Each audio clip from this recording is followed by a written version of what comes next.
call to order the Lake Mills Plan Commission meeting of May 23, 2023.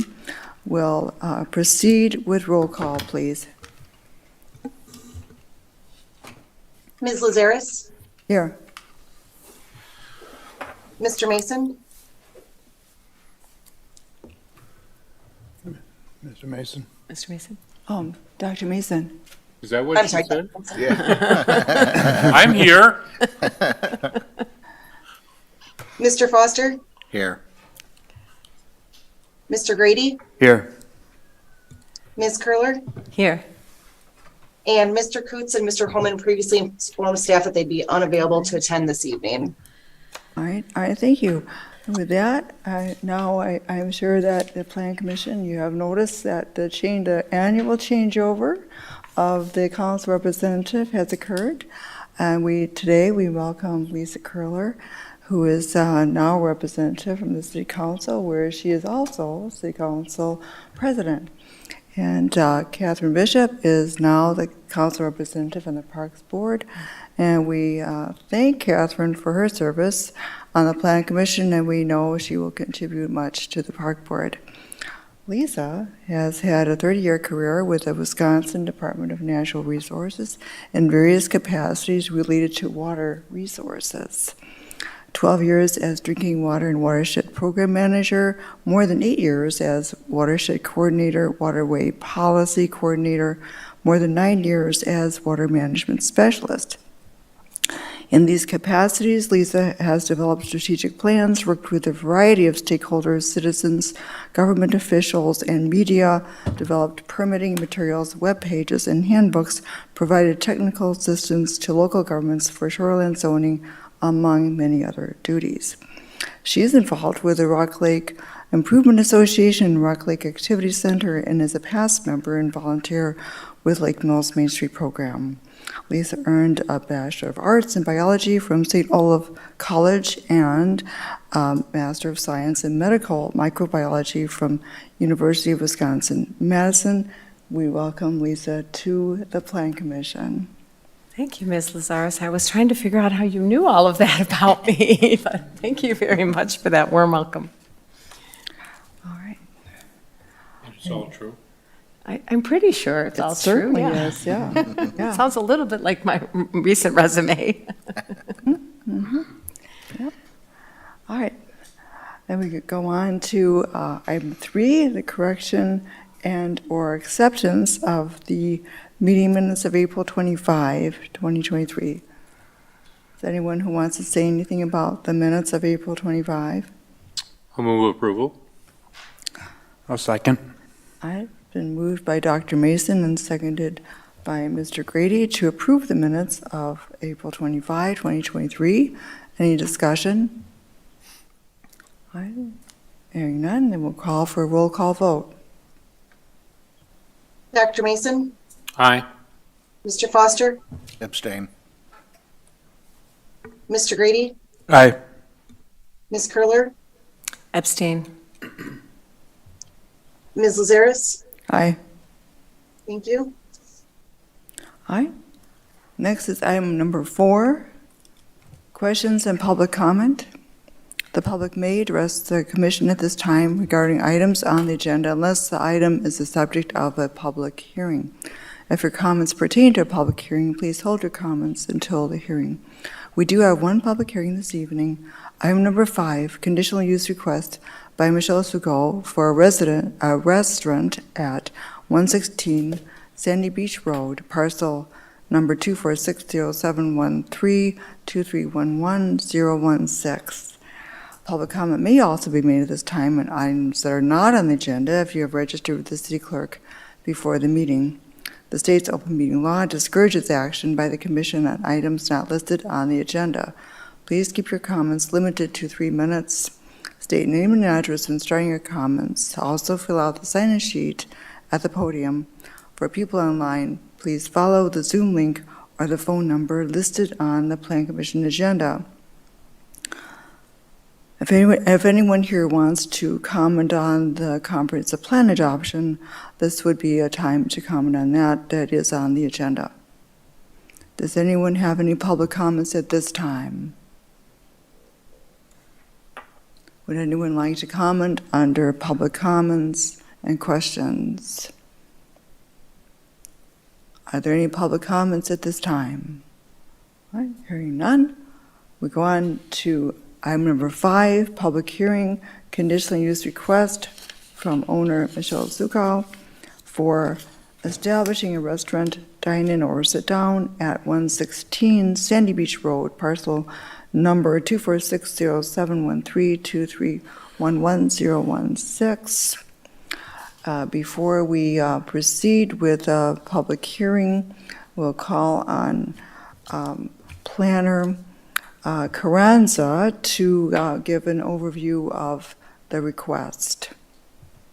Thanks, guys. Let me go ahead and bring this up real quick. Bring my screen. I'll be reading sort of from a memo that's provided as part of the packet. And give me 1 second here. There you go. So as stated in the motion there, ultimately this is for a restaurant or dine-in. It's a conditional use in the planned industrial district. The existing site is home to a quick lube or car wash and one structure which is on the eastern side of the site, and then a laundromat which is on the western side of the site. Both businesses have now closed. The proposed use would be located within the western structure in the previous laundromat site. So that's sort of outlined in the memo itself. As far as the zoning in the area, there is sort of a mixed, sort of that transitional area in town between what would be planned industrial or that B2 district, or just sort of that neighborhood business, kind of in that corridor coming from the south. As far as the business operations of the site itself, they're proposing being open between 3:30 and 8 p.m. during the school year, and then extending hours to 11 a.m. To 8 p.m. during summertime, when they're going to be able to take advantage of kind of the summer hours. This is certainly a site that's looking to have increased foot traffic and potential bike ped traffic due to its location near the Glacial Drumlin Trail, obviously Sandy Beach Park and Boat Launch, and then also Rotary. But overall, we don't anticipate this use to be any more in terms of vehicle traffic than the existing use. As part of our evaluation, we look at the site plan as its ability to accommodate the proposed use. In this case, as far as topography goes, no external improvements are proposed on the site, but just wanted to show that for you within the memo to highlight that the site does currently drain basically to Sandy Beach Road. Nothing notable about the topography itself. But the most critical kind of component of evaluating this site and this use is going to be parking, off-street parking. So the entire site, as you can see, is predominantly a hardscape. There's no pavement marking located kind of anywhere on the site as it currently stands. The zoning ordinance requires a certain amount of parking based on the number of tables or seats that are going to be proposed at the business, and then also the peak hour employees. The proposed use would have about 20 seats for patrons to come and sit at, and then at peak time, and the petitioner has mentioned that potentially expanding to 4 people, but they intend to sort of operate it individually themselves in the interim. So based on the evaluation of their site plan, they're proposing 10 parking stalls. That is sufficient for the kind of patrons parking. And then employee parking, staff would recommend placing away from the laundromat site just due to maximizing the parking availability next to the site. They are proposing a bike rack that does also remove the need for 1 parking stall, so they have a little additional capacity if needed. One thing to note is that they are proposing parking directly next to the Quick Lube laundry site, or the structure itself. That is closed now and would need to remain closed per this site plan, ultimately to continue to operate as they're proposing. Another consideration is refuse on the site. They're previously housing their refuse sort of behind the site on the north side the south side of the laundromat site. And staff does feel that any refuse on site should be screened or potentially could be located within the quick lube structure if they could find a way to accommodate their structure, their refuse that way. But it should be screened from public view as code does require. Moving on, I do want to just address that the long-term vision for the site, as the petitioner has suggested, is to redevelop the site for the ice cream shop. And that does have considerations for improving on the exterior of the site. And that would come with it a number of other zoning requirements, including potentially rezoning the site to an appropriate zoning based on what's going to ultimately be proposed, and the conditional use permit for a drive-through facility. This is just a quick mock-up that we put together to illustrate some of those zoning requirements. This is hypothetical based on kind of what we see it to be based on the existing site, but the petitioner would bring their own set of plans that would be reviewed in a building site and operation plan ultimately. As far as the conditional use goes, we do, let me just take a quick look at the building evaluation. This is important because there obviously are two structures here, and one would be remain, closed kind of in this interim phase. So it's important that Plan Commission sort of ultimately is comfortable with the idea that this may remain closed in the interim, and then what kind of timeline or period that might remain closed until that sort of final phase or the consideration of the ultimate site would occur. The city's made great lengths in this corridor to make improvements, and through TIF funds and the petitioner's own, obviously the businesses in the area's investment to make sure that this corridor is attractive and welcoming. We want to maintain that moving forward. So ultimately, as far as the conditional use evaluation goes, staff does believe that this is consistent in terms of redevelopment on the comprehensive plan map 6. Existing uses in this area are sort of transitioning to the more neighborhood business or service oriented facilities that would accommodate the growing residential population in the south of the city. So staff does believe that it does meet the comprehensive plan. As far as its location, again, addressing just kind of the long-term vacancy of the quick loop structure being kind of the most significant potential adverse impact on the area. And so staff does recommend, again, having a consideration for that, and that is provided in our staff recommendation. As far as the third one here, this is a great investment in the corridor, and I think likely a very welcome use and a great location for this type of use.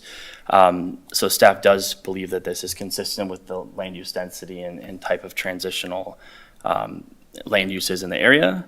In terms of utility, public infrastructure use, this is probably less intensive than the laundromat or other use.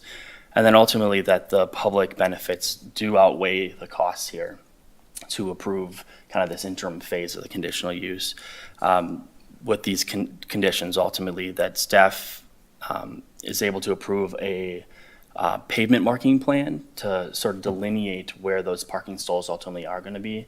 There's no pavement marking on the site at all. We want to make sure that those are delineated appropriately. Again, screening of the refuse and dumpsters, either in the structure or in some other manner on site. That occupancy or operation of the business at 1205 South Main Street, and that's the Quick Lube site, would remain closed to the public during operation, obviously, with the laundromat conditional use in place, and anticipation of that future development on the property. And then that structure would either be renovated or raised ultimately for that ultimate build.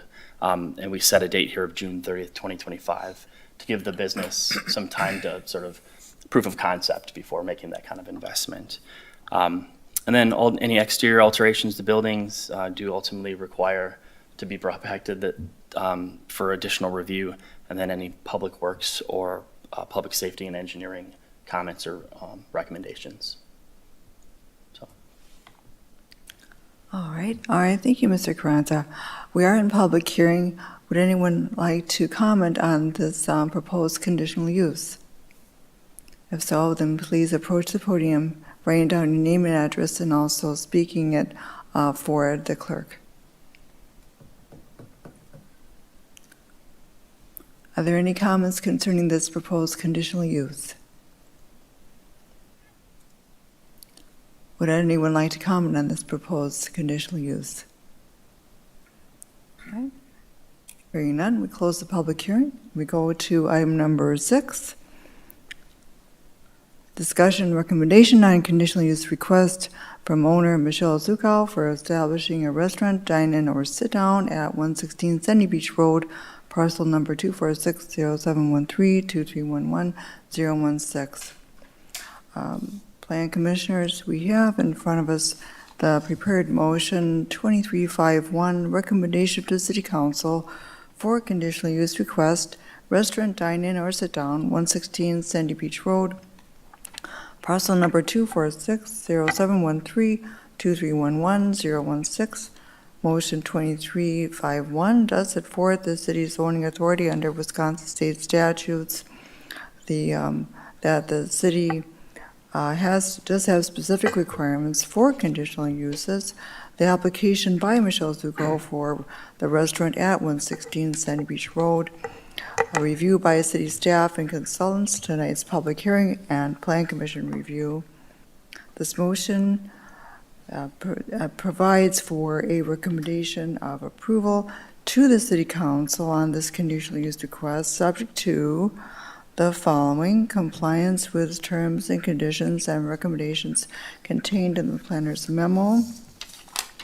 And Mr. Carranza did go over these matters. And first, staff approval of a pavement marking plan provided to delineate the location of public and employee parking on the site. 2, screening of the refuse dumpsters be provided or dumpsters be located inside a structure. 3, occupancy operation of the business and structure at the address 1205 South Main Street, Quick Loop, remain closed to the public with anticipation of future development of the property. The building at 1205 South Main Street shall be renovated or raised by June 30, 2025. 4, any exterior alterations to the site or buildings, including but not limited to the addition of a drive-through window, shall require site improvements in compliance with the zoning code. 5, any additional requirements specified by Public Works, Public Safety, or Engineering. This motion also provides for that this comply with applicable licensing and service standards, rules, and regulations by the state of Wisconsin and Jefferson County, and would allow for inspection of the premises by the city. The Plan Commission, in making this motion, confirms the following. First, establish a maintenance and operation of the conditional use shall not be a detriment or endanger the public health, safety, morals, comfort, or general welfare. 2, the conditional use will not be injurious to the use and enjoyment of other property in the vicinity, nor substantially diminish and impair property values.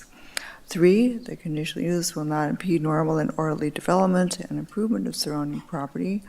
4, there are adequate utilities, access roads, drainage, and or necessary facilities, and the conditional use will not impose an undue burden on the same. 5, adequate measures will be taken to provide ingress and egress so as to minimize traffic congestion. 6, the condition. 20 years. Yeah. Right? That was So- only within the last 5. It's recent, so I'm not sure of the timeline, but it's some time. If we're setting a stipulation, they have to have certain buildings tore down by a certain time, there's a possibility that there might be some TID funds. There's a process available, yeah. Okay. All right. Mr. Curler. I had a question for Mr. Carranza. I guess I just wanted to make sure I'm clear. It sounds like this use, it's a change in use, but it could be permitted under a conditional use permit without needing to change the zoning on the property at this time. Is that right? That's correct. And then there are some nonconformities, but they also don't need to be addressed unless the applicant would want to make some modifications to the building. So really, it's just, they're allowed to do this simply under a conditional use permit because they're really just doing interior remodeling, is that? That's kind of a good gist of it, yeah. Once they sort of make improvements external to the building itself for expansion of the structure or anything with the pavement itself, that's when it'll trigger, so the nonconformity Okay. need to be addressed. And then their future plans, which always could be subject to change, but is there any reason to think that, the drive-through and the other kinds of ideas that maybe they have for the future would be problematic for the city to approve? I think at this point, it's difficult to know precisely what those things are without, very detailed plans that kind of illuminate that. We did try to investigate some of those when we did our sort of cursory review of sort of the zoning requirements. We feel a development of this type is certainly possible on the site. It's going to come down to the details exactly what that looks like. Then I guess I'll just make a comment. I do think that this would be a nice improvement for this area, both with the additional residential, the location to the bike, close access to the bike trail there used to be. Been here long enough to remember that there was a restaurant across the street, but even that doesn't really meet transient needs of bicyclists the way that an ice cream shop would. So it seems like a good project. Hi. Plan Commissioners, are there any further comments or questions? Then we'd have this motion 2351 here, if anyone wants to say anything regarding that. No, I will make the motion to adopt motion 25-5-1 as written. I'll second that. It's been moved by Mr. Foster and seconded by Mr. Grady to pass motion 2351. Is there any discussion? Recommendation on North Oak Condominium Plat. And before we begin, we'll ask Mr. Carranza if you would give an overview of this request. Thanks, guys. All right, so again, coming from the memo that's within the packet, so this site is located obviously on the south side of the city as well. This request sort of has a little bit of back history, and initially in 2020 was contemplated for a rezone to the current zoning, which is R312, in contemplation of building a multifamily use at this site. That was not constructed, but the property was then sold, and a new developer came forward to pursue a multifamily development there as well. Alongside staff, many iterations, and we ultimately came to the version of the development that is in front of you today. It is under construction. The BSO, which Building Site and Operation Plan, was approved, and also some TID assistance related to the public infrastructure for the site was also approved. The request that's in front of you today is ultimately a condominium plat, which would ultimately change the ownership structure to be owner occupied. And there's, as far as the evaluation goes, we're looking at a plat evaluation that looks at, does the site meet the various requirements within the zoning district? A very thorough review was conducted during the site plan analysis and evaluation, and it certainly does, and that's outlined in the memo here. Then the additional evaluation is really related to the covenants and declarations within the condominium association rules, and that itself, ultimately, the condominium association can't require of the city anything, ultimately, to allow for the condominium to proceed or obligate the city, right? As far as that review goes, Attorney Drescher will certainly can speak to that, but ultimately staff does recommend approval of this condominium plat. Based on a couple of recommendations, this was at one time considered a White Oak development and is now known as North Oak development. So condominium plat does just need to be revised to address that change. And then again, any amendments noted by Attorney Drescher. Confirmation of the proposed easements, city engineer and public works director will take a look at that and revise the easements on the actual condo plat to read utility easements. just for clarification on that note. And then ultimately, any technical corrections needed by the city engineer or Jefferson County, who ultimately this will need to be recorded with. All right, thank you, Mr. Carranza. All right.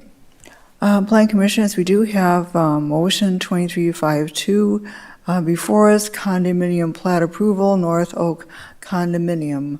Motion 2352 does set forth the city's subdivision and planning oversight authority within the city and also within 1.5 miles of its borders. The condominium plat approval request by White Oak Home Builders LLC at 1324 South Main Street, the review by city staff and consultants and Plan Commission review. This motion does recommend approval of the North Oak Condominium plat to the City Council, provides that, and then provides that if any required outside agency review is not completed or all supporting documents are not submitted in final form within the time period required by the city, the approvals recommended herein shall be null and void. Plan Commissioners, do you have any questions or comments about this final plat approval request? Yes, I do have a couple questions for staff. So I was trying to understand, looking at this, whether this was a preliminary or final plat, and it doesn't appear from the motion that it is not labeled as either. Is that because it's after the fact? Because of the change? Under our code, condo plats go through a process that does require treatment as a preliminary plat, but it's essentially treated as a final plat. It's a different categorization as a condo plat.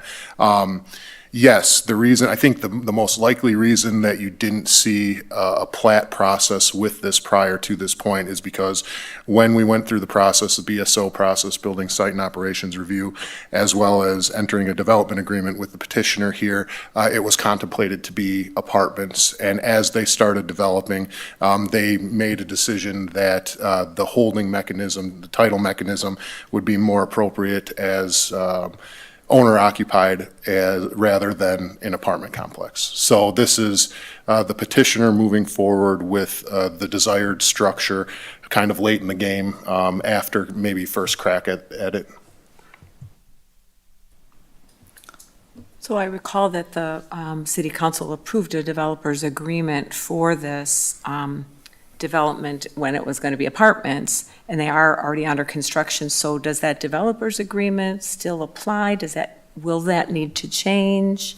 How does that tie into this? The developer agreement specifically does not address title beyond what it contemplates as an apartment complex.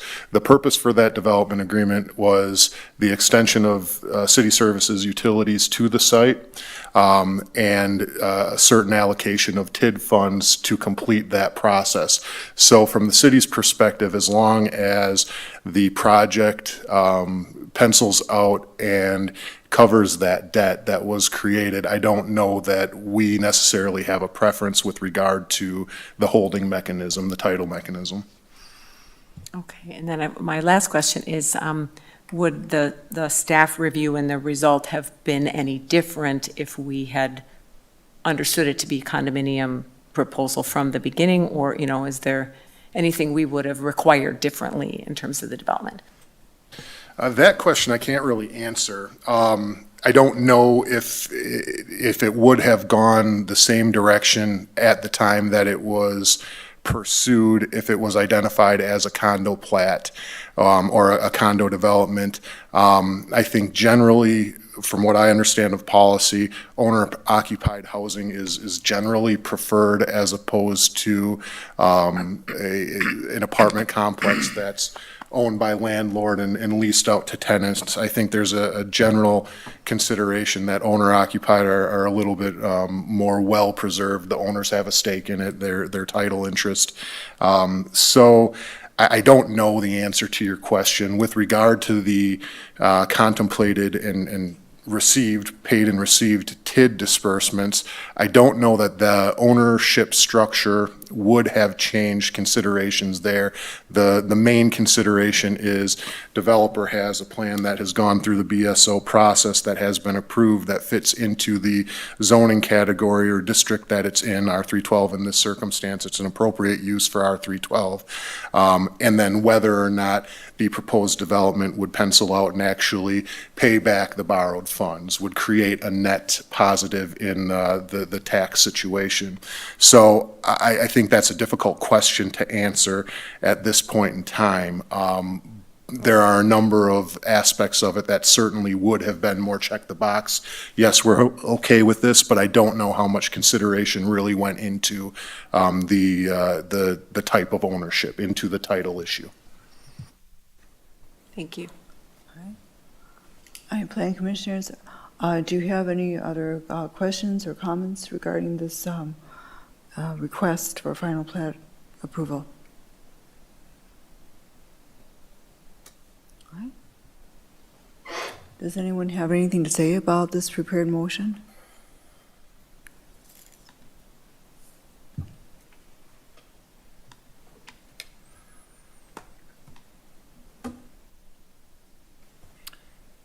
No, I will make the motion to approve Plan Commission Motion 2352 as written. I'll second. All right, it's been moved by Mr. Foster and seconded by Mr. Grady to pass motion 2352, condominium plat approval, North Oak Condominium. Is there any further discussion? In that case, we'll proceed with a roll call vote. Mr. Grady, Aye. Ms. Curler, Aye. Ms. Lazaris, Aye. Dr. Mason, Aye. Mr. Foster. Aye. Motion passes 5-0. All right. Next item is item number 8, discussion recommendation on final plat, Brookstone Phase 8. And before we begin, we'll ask Planner Carranza to give an overview of this request. Thanks, guys. Again, a memo was provided with the packet. This is a subdivision you're probably fairly familiar with, given its history, but ultimately a 29.5 acre site was originally approved with 76 single-family lots way back in 2018. This is the kind of latest iteration of it. They're looking to do an additional 18 lots encompassing about 6.9 acres. And these would be an extension to the east of kind of abutting American Way in a similar fashion. As far as the zoning, it's all appropriate. It was rezoned at the original pre-approval times for the pre-plat. As far as confirmation of the master plan, it certainly meets the future land use map requirements of single-family residential category. The final plat evaluation, it does meet all the setback requirements. Access circulation as requested initially in this development. And then just to kind of illuminate that the city's utilities do lead right up to the site as planned for. So it is certainly able to accommodate this proposed additional 18 units, or lots rather. Recommendation is to approve the plat, ultimately with the 2 conditions outlined here, similar. The city engineer and public works staff determine any easements, stormwater necessary for the appropriate for the site, and then technical requirements by Jefferson County as usual. All right, thank you. We do have motion 2353 in front of us, final plat approval, Brookstone Meadows Phase 8 subdivision. This motion does set forth the city's subdivision and platting oversight authority within the city and within 1.5 miles of its borders. It sets forth the final plat approval request of Brookstone Meadows Phase 8, review by city staff and consultants, the previous city council approval of the preliminary plat for phases 6 to 10, and plan commission review. This motion recommends the city council approval of the final plat of phase 8, subject to supporting documentation in proper form and compliance with certain terms and conditions, including first, submission of engineering plans, second, submission of engineering costs and estimate, a third, complete and finalized bidding documents and agreements. Fourth, the final plat of Brookstone Meadows Phase 8 subdivision will not be authorized or deemed approved until the plat meets all requirements of the ordinance and the planner's memo. Fifth, the final plat of Brookstone Meadows Phase 8 subdivision shall comply with all applicable state law, administrative code, and local ordinances. This motion also provides that if any outside agency review is not completed or all supporting documents not submitted in final form within 120 days as required by the city, the approvals recommended herein shall be null and void.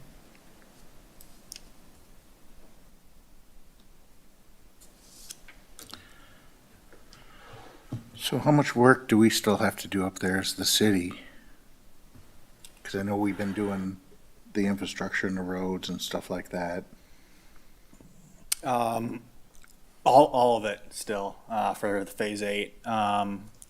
The developer ultimately requested not to move forward with the bids that were received earlier in the spring, so looking at rebidding the project in October, November likely to see if those costs come down. But this is a final, the work for the infrastructure has not begun yet. So what are we funding that out of before the city gets reimbursed? Are we looking at bonds, or do we already have the funding set aside in some other funds? No, we borrow for it. Okay. And then it ends up being refunded through the special assessments on the properties that are repaid at time of sale.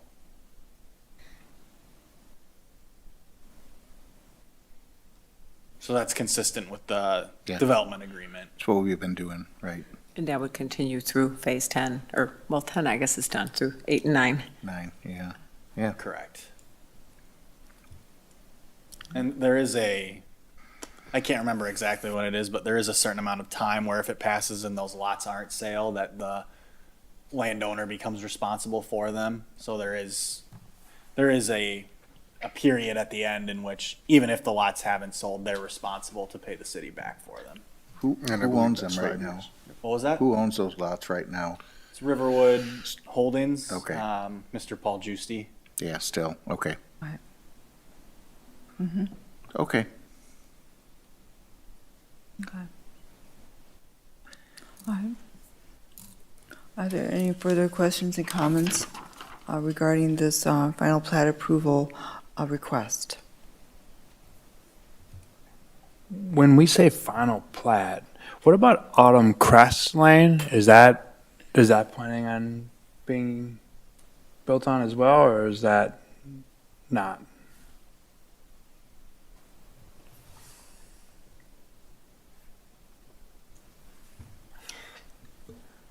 So I believe that is part of the original preliminary plat. I can try to pull that up and see if I can identify that. But I think that would likely be the kind of next step. But they're just going, deliberately taking a certain number of lots to put onto market at one time. The investment, again, to kind of bring them online is upfront, so they don't want to hold any debt or, potentially without the sale of those sites. So this is fairly typical for a subdivision to sort of piecemeal it over time to see sort of what the market can hold in terms of housing.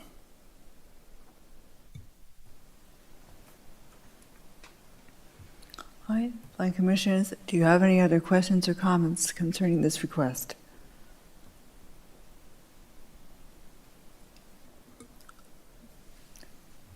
Does anyone have a motion concerning this prepared motion 2353?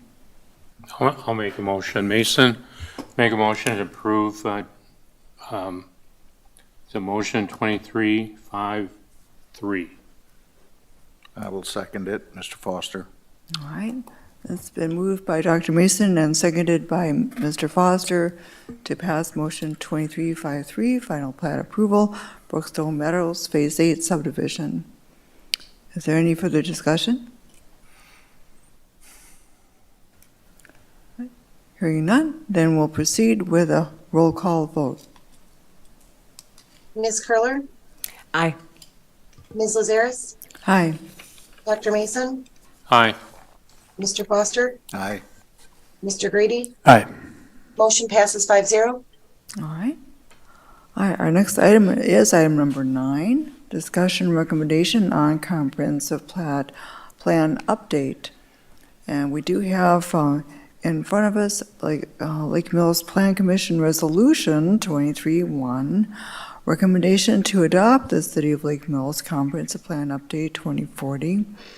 Resolution 23-1 does set forth our responsibilities and duties in recommending the comprehensive plan adoption to the City Council, the state comprehensive planning law, the comprehensive plan update 2040 before us. It sets forth the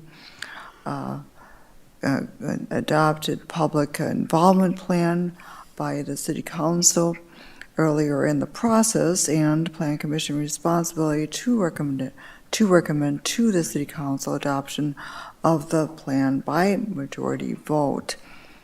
This resolution does recommend to the City Council adoption of the Comprehensive Plan Update 2040 dated May 23, 2023. Mr. Kranza, do you have anything to add to this item? Yeah, I just want to touch on, previously this Plan Commission had requested that we bring the draft version to the Public Works Board and then Parks Board. They have taken a look and ultimately provided a number of kind of topical suggestions that have been incorporated in the draft that you see today. On May 4th, conversation at Public Works really focused on how general the plan really was, and initially providing a kind of a broad scope on a number of different things that many communities would like to see, but wanted to make sure that they had enough direction from the plan to ultimately know where to prioritize funds and make the appropriate decisions. And the discussion ultimately revolved to, there are other documents and other methods to actually make those decisions, kind of much of like the discussion we've had at these meetings before. There was also a comment on the community survey specifically as it relates to question 20 for the future industrial park, just that, there was a number of, a percentage of people who are maybe not in favor of an industrial park anywhere in Lake Mills. And the discussion around that really talked about how important certain types of development are to Lake Mills, and ultimately that industrial development is one such type of development that's important. Ultimately, the comprehensive plan survey did find that people are in supportive of it, but just to take note that there are some that like the size of Lake Mills, and so to be cognizant of the fact that growth needs to happen in an appropriate manner, just not for the sake of its growth, right? And then to that same sense, ultimately that development costs are fairly high, and we just kind of spoke to that with Brookstone and in terms of developing single families. So there's somewhat of a more efficient method with industrial development in terms of that. And then other comments were related to implementation, and just to reiterate to that board that updating transportation plans as recommended in the plan would sort of be under their purview, and ultimately an important part of implementing a lot of what's recommended in the plan.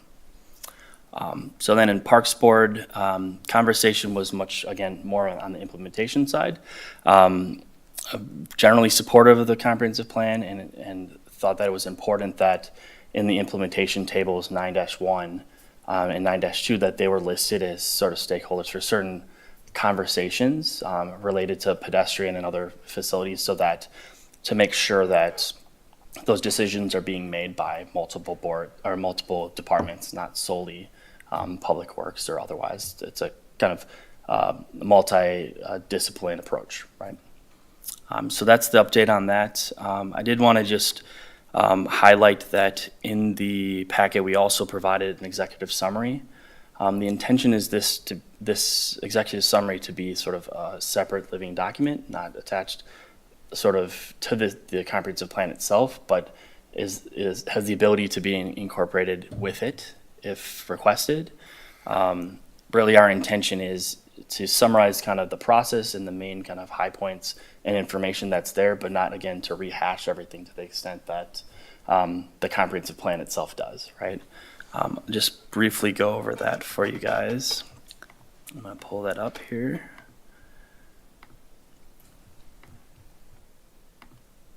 As I mentioned, if you guys feel like it should be part of the plan itself, we just didn't want to get it buried, sort of, right? So our thought is, highlight the key things that the plan is focusing on. So again, just what is a comprehensive plan? What's in it, sort of, what's the intent behind it, and sort of why the city is undertaking this effort. Couple quotes throughout to sort of highlight some of the key issues that we found. The specific areas of emphasis, and again, these are statutorily required by the state, but ultimately just addressing kind of the topic-specific chapters that we have incorporated in the plan. And then why are we completing a plan itself, and what's its importance? Well, the city's growing. So we want to highlight that, and with growth comes certain decisions and certain potential issues that we have to address, and so this plan provides that holistic vision and view by the city to actually provide some direction to ultimately the city council as a body. And then highlighting demographic items, some of the trends that we're seeing at the city in terms of population shifts and employment shifts, and obviously in housing costs and the makeup of certain housing types. And then to highlight again, what did the public say? Because really this is their plan. It's sort of, it's what's driven this plan from the start. And to highlight that the city council did adopt a public involvement plan to solicit feedback from the public. There's a number of methods that was accomplished, and these are the results. And then just sort of, touching on sort of the key takeaways from each one of those efforts. And then what does it propose? This is not, again, intended to be a list, an entire list of all the action items, but these are really the city's summary of goals. These are each chapter kind of subject-specific topics, what the goals of the city are going to be. And so I think these are sort of the driving force for implementation, and then ultimately for the community to kind of rally behind as they're seeing things come before this board, and then this commission, and then ultimately onto council. So lastly, just providing the future land use map, because this is sort of the visual representation of land use and how these ideas and thoughts are sort of translated onto paper. I just want to point out, as we do in the plan, make care to point out that, sorry about that, this plan does not compel any private property owner to do with their property as this plan is suggesting, rather that we want an orderly development based on kind of the shared vision and goals that were identified within it. So with that, ultimately we do have that draft motion for you guys. So I'll put that up on the screen, but I have nothing else to share. All right. Thank you, Mr. Carranza. Well, Plan Commissioners, we do have Resolution 23-1 before us. Are there any further comments or questions before the Plan Commission takes its action on this item?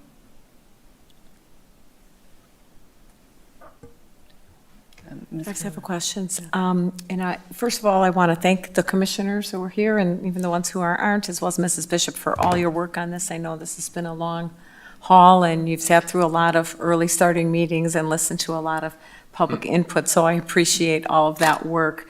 I'm newly reading this, and so, I have a few questions that probably are things that you know what the answers are, but maybe they weren't clear to me when I read it.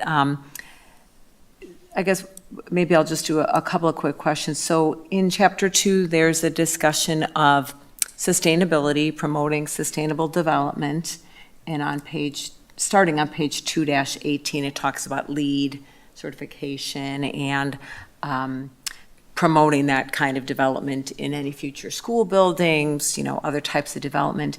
And what I wasn't clear on in reading it is does this plan recommend that the city would also follow or encourage sustainable building, construction, and so forth in our own development if we were to build a new, let's say, wastewater treatment plant? Does this plan encourage the city to be following those same standards, or is that the intention of the commission?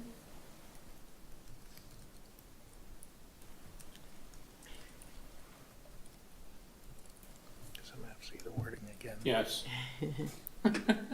You'd say yes, that would be the intention, yes. rather than just requiring it of others? Oh, yeah, exactly. I would assume that is the intention, because,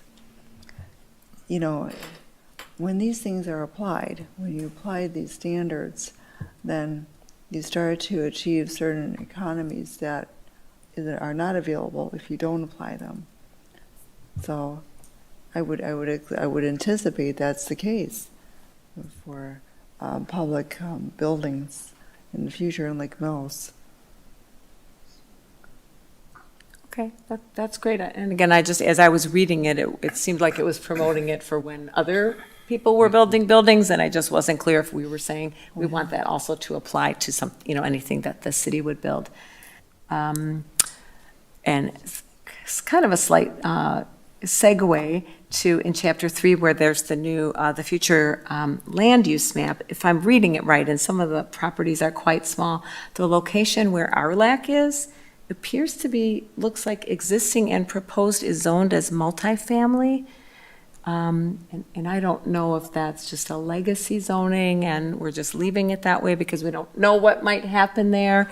But I know there's been many conversations with the council and school district and Arlac over many years about, potentially having a community center there. So I don't know if that came up in your discussions over the last year, or if that should be reflected in the map.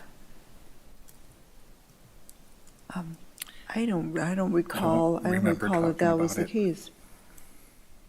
You didn't talk about the zoning on that property particularly. Brian, can you clarify Yeah, I how can clarify. it's So shown? these, ultimately, as you kind of alluded to, sort of came from a zoning map to start to identify sort of existing land use. And then there's certainly long-term goals and recommendations that sort of shifted certain areas to other categories.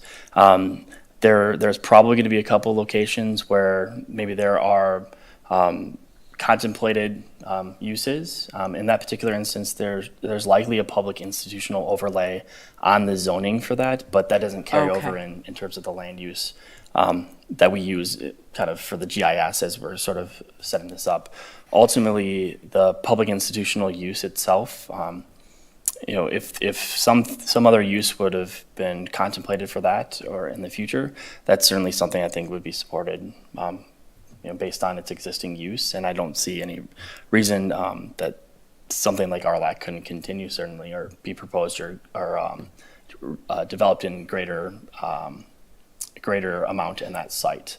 But I will say there's quite a lot of properties in the city, so we tend to stay sort of in use areas. So obviously multifamily is going to be in this area, single family residential type uses in other areas. And then the specific parcels might be depending a little bit in flex. So. Okay, that makes sense. Thank you. Let's see. Chapter 4, there was some discussion of bike routes, and I know that you had some public comment on that over the last months. And there's a list of key street and road corridors starting on page 4-9. And so we have, the usual arteries, Main Street and CP Avenue and County Highway A, Tyranina Park Road. And then I think there's maybe an underlining missing, but on page 410, there's a reference to County Highway B, East Lake Street, and then it says or Oak Street. And I know Oak Street's not an arterial, so I just wasn't sure, but then there's another sentence suggesting maybe bicycles on Oak Street. So I wasn't sure if that was just an idea, or if that's a recommendation, to not use an arterial road, but to use a local street instead? Yeah, we talked about that a few times, about directing more of the traffic off of the main routes unless there's a specific bike path there Okay. for safety and things along that line. Okay, so that was something that was discussed then, okay. I guess otherwise, as kind of a newer reader to this, I found it a bit overwhelming. It's not easy for, I think, like the average citizen to read the document, so I appreciate the executive summary. Even that is maybe a bit lengthy, some people aren't going to read more than a couple pages, but I like the summary of the goals, sort of all being on one page. I did find, as I was reading through it, I found a handful of, spelling, grammar, formatting things that I don't know if that's still, maybe there's, that can easily happen when you're doing track changes and a lot of editing, so I totally understand that, but I would like it to be as, accurate as possible. So I don't know how the Plan Commission, how you would want to approach that. Do you want to, have one more month to look at this and table it to get some of those corrections made? Are you feeling like you're ready to move it out of this board? Well, you know what I personally have done in the past, if I've seen any of those issues concerning grammar or punctuation, then I just say, well, I noticed that these, and then they just get corrected. So the planners can make those I corrections, would you're just saying? say, I would encourage everyone to do that, and then the planners also are going to give a sharp pencil to this document before it goes forward too. So I would say if anyone sees anything, this is a good time to just forward that. I noticed this, and then those things could, certainly have a chance to be corrected before it gets too far along. And that would be, now's the time. Okay, but you're okay if I just send that to the planner rather than like going through the list tonight? I don't think that's a good use of our time. That's what I've done. Okay. So, yeah, Okay. yeah. If I could also just note, we do have a team ready to triage this basically after tonight, so we'll be handing it off to them. Sometimes you have your eyes on the plan itself. It's like you said, it starts to sort of bleed between the words. Like I feel like I read that sentence already, but we do have a team that's going to look with fresh eyes, top to bottom. We do have, of course, the open period that's going to occur before council, so we'll make sure to tidy everything up before it gets to them. Okay. I guess the one last question I had, and I'm a little bit unclear, like when you look at the map, there's some references in the document to, our goal would be to preserve farmland that's outside, preserve existing farmland uses in areas that are outside. And it does occur to me that at some point, probably in this 20-year horizon, we may be building a new wastewater treatment plant, and it may be on a property that is currently doesn't have any buildings in it, and is in farmland. Is it important to mention that, or does it, do we just look at this as this is a guide and it's not the gospel, and there needs to be some flexibility to interpret when you have a significant use like that? So I just wanted to, I guess, kind of ask it. It was something I was thinking about as I was reading. Yep, I think you hit the nail right in the head. Yes, It's a I think guide. that is a It's good guide. observation, Yeah. yes. Mm-hmm. So generally, we want to preserve farmland to the extent possible, but there may be some Certainly. situations where Exceptions, that's right. that's the necessary property for Yeah. a use. Yeah. Okay. Oh, yeah. That's why there's some vagueness in there. Okay. Just so we don't hamstring us and set us down a course that we can't fulfill later on. Also, the strategic planning document that we got from City Council, I thought also did a really good job of taking a lot of the concepts from this and applying it in a way that's a little bit more citizen friendly. And so I don't know. I feel like they both do the same thing. I don't know why I have two different documents, and maybe there's a reason, but but anyway, that was, when you said that, that was the first thing that came to my mind was, Yeah. I feel like that document kind of exists. I don't know what the thoughts are. It has a SWOT analysis, and it has the Right. values and the 5-year goals. I feel like a lot of it's there. Somebody's reading it. That's awesome. Yeah, definitely. This plan is very general as it is, ultimately Yeah. required to be. And everything that's in this plan is required based on the state statute in terms of content. We could certainly winnow it down more to be more action-oriented, but there is that strategic plan that is certainly revisited a lot more frequently, and with an implementation focus based on the current council, right? So, the point's not lost on us either. I think, we all have the similar kind of perspective that these documents can be very comprehensive, if you will, but they sort of necessitate providing a lot of those initial concepts for discussion so that when decisions are there in front of us, it's at least, some of the initial thought work is completed. So.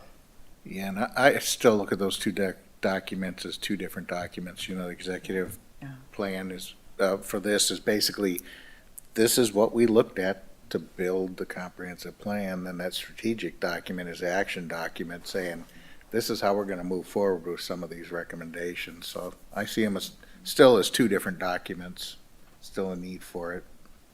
I agree with that. I always sort of view that the same, because the strategic plan of the city council comes up more frequently. And it's important that when you have, after a couple of changes in the city council, it's important to visit again your strategic planning and look at your goals like once again. So that's, they're different documents, and I think they're both necessary. Yeah, because that strategic plan can actually help bring us into a room to look at different things for the future, for future comprehensive plans, in case there's different thoughts and ideas on it. But, yeah. Right. So I would move adoption of Resolution 23-1. I would heartily second it. Okay, all right. then. After a lot of work and discussion and review, we've finally come to the end. All right, it's been moved by Mr. Foster and seconded by Dr. Mason to pass Resolution 23-1, recommendation to adopt the City of Lake Mills Comprehensive Plan Update 2040. Is there any further discussion? I have a question just for the city attorney. So I heard Ms. Lazar say earlier, and I think the statute or city code says this needs to be approved by a majority of the plan commission. Is it a majority that is here tonight or a majority of the 7 full membership? We have a quorum, a majority of the board being present. So a majority vote of that quorum would achieve the motion, whatever the motion is. Okay, thank you. All right. Are there any further questions or comments? It's been moved and seconded to adopt Resolution 23-1.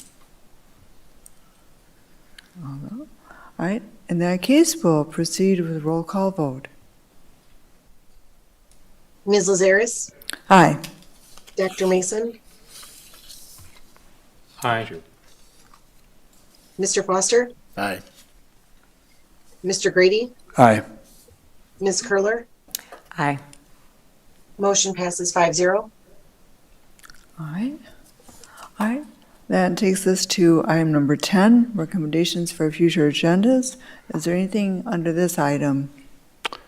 The only thing I would say is, do we want to keep this time at 6 o'clock for this meeting, or do we want to move it back to 7? Because the original reason for moving it to 6 was to talk about Yeah. the plan, and so now that is not something that's going to be on our agenda. Yeah, it doesn't make a difference to me. Whatever the majority All right. thinks, I'll go with. I want to check the ordinance real quick. This might be one board where the actual time is set. This will just take me 1 second. While he's Yeah. doing that, I would have a slight leaning towards 7. It's a little more time to have dinner before coming to the meeting, but either one is okay with me. Yeah, yeah, I feel the same way. I prefer 7 Prefer myself.